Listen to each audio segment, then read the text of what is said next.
ভাই রে, জীবনে যদি নিজের টাকা দিয়ে নিজের শরীরকে প্যারালাইসিস করতে যাস, তাহলে কোনো ডাক্তারের কাছে না গিয়ে সোজা জিমে গিয়ে 1 মাসের অ্যাডভান্স জমা দিয়ে দে।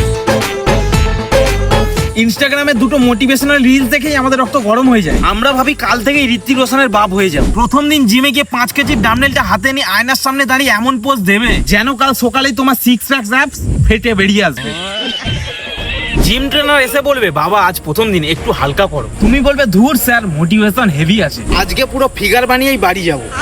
আসল মাসটা শুরু হয় দ্বিতীয় দিন সকালে। ঘুম থেকে ওঠার পর দেখবে শরীরের প্রতিটা জয়েন্ট লক হয়ে গেছে। এই হাত দুটো যে ভগবান ভাঁজ করার জন্য দিয়েছিল, শরীর সেটা ভুলেই গেছে। অবস্থা এমন হয় ভাই, বাথরুমে গিয়ে মগটা তুলতে গেলেও মনে হয় যেন হিমালয় পর্বত তুলছো, আর সিঁড়ি থেকে নামার সময় মনে হবে যেন উপর থেকে কেউ লাথি মেরে নামিয়ে দিচ্ছে।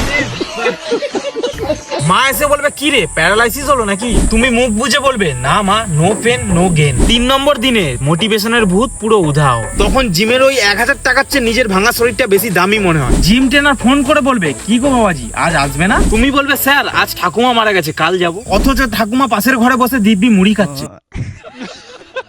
কি ঠিক বললাম তো? জিমের 1 মাসের টাকাতে যারা মাত্র 3 দিন গিয়েছো, সততার সাথে কমেন্টে হাত তোলো, আর সেই জিম পান্ডার বন্ধুকে অবশ্যই ট্যাগ করো। প্রেমের ধুম জোরে দু চোখের